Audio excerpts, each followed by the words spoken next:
जिस दक्षिण अफ्रीका से महात्मा गांधी ने हिंदुस्तान की आजादी की आवाज बुलंद की थी, उसी दक्षिण अफ्रीका से हिंदुस्तान के प्रधानमंत्री पूरी दुनिया को हिंदुस्तान की ताकत दिखाएंगे। बताएंगे कि हिंदुस्तान के लिए अब ये दुनिया ही नहीं बल्कि चांद का सफर भी नामुमकिन नहीं रहा।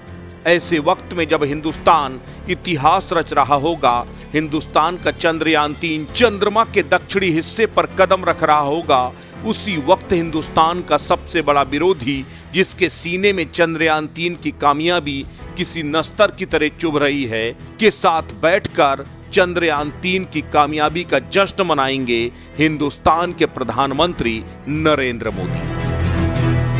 23 अगस्त का दिन हिंदुस्तान के लिए स्वर्णिम इतिहास लिखने जा रहा है।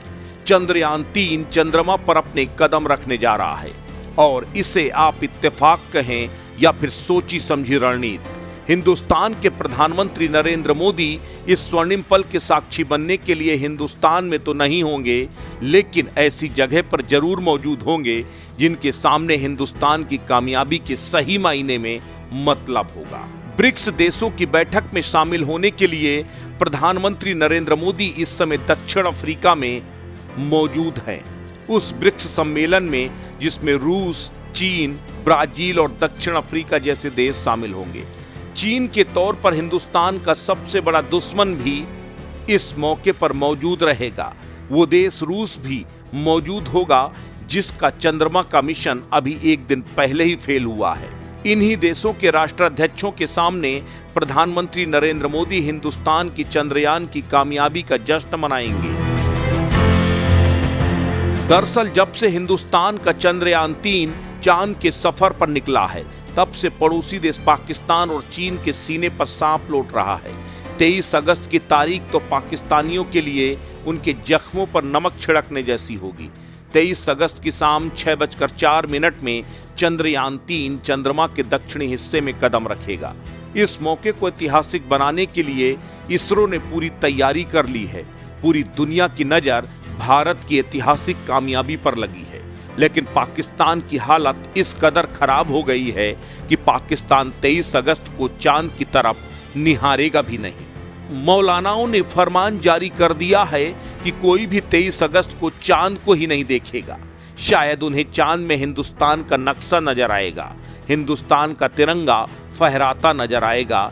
यही वजह है कि पाकिस्तान में दुआएं मांगी जा रही हैं कि चंद्रयान-3 फेल हो जाए। कुछ इसी तरह का नजारा चीन में भी है, लेकिन कहते हैं मुद्दई लाख बुरा चाहे तो क्या होता है, वही होता है जो मंजूर खुदा होता है।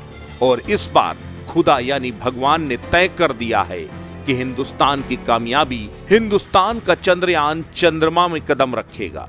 एशिया उपमहाद्वीप में चीन के बाद हिंदुस्तान दूसरा मुल्क बन जाएगा जो चांद पर पहुंचने का सपना साकार करेगा। लेकिन इसे अजीब इत्तेफाक ही कहा जाएगा कि जिस चीन के सीने पर सबसे ज्यादा सांप लौटे हैं, भारत की तरक्की को देखकर जिस वक्त भारत का चंद्रयान-3 चंद्रमा के दक्षिणी हिस्से में लैंड करेगा, ठीक उस वक्त भारत के प्रधानमंत्री नरेंद्र मोदी और चीन के राष्ट्रपति शी जिनपिंग ब्रिक्स सम्मेलन में एक दूसरे के साथ मौजूद होंगे। इसी के साथ मौजूद होंगे ब्राजील, रूस और दक्षिण अफ्रीका जैसे देश, जो हिंदुस्तान के वजीर आलम के सामने ही हिंदुस्तान का इतिहास रचते देखेंगे। इतना ही नहीं, हर किसी की नजर इस पर भी टिकी है कि क्या जिनपिंग और नरेंद्र मोदी के बीच कोई द्विपक्षीय बातचीत होगी, और अगर बातचीत होगी तो जाहिर तौर पर सीमा पार से लगातार चीन हिंदुस्तान की जमीन हड़पने की जो नापाक कोशिश कर रहा है, वहां पर न्यूसेंस क्रिएट कर रहा है। इस मुद्दे को लेकर तो प्रधानमंत्री चीन को आईना दिखाएंगे ही दिखाएंगे, लेकिन देखना दिलचस्प ये होगा कि चीन चंद्रयान-3 की कामयाबी के लिए हिंदुस्तान को बधाई कैसे देता है। अस्तित्व न्यूज के लिए ब्यूरो रिपोर्ट।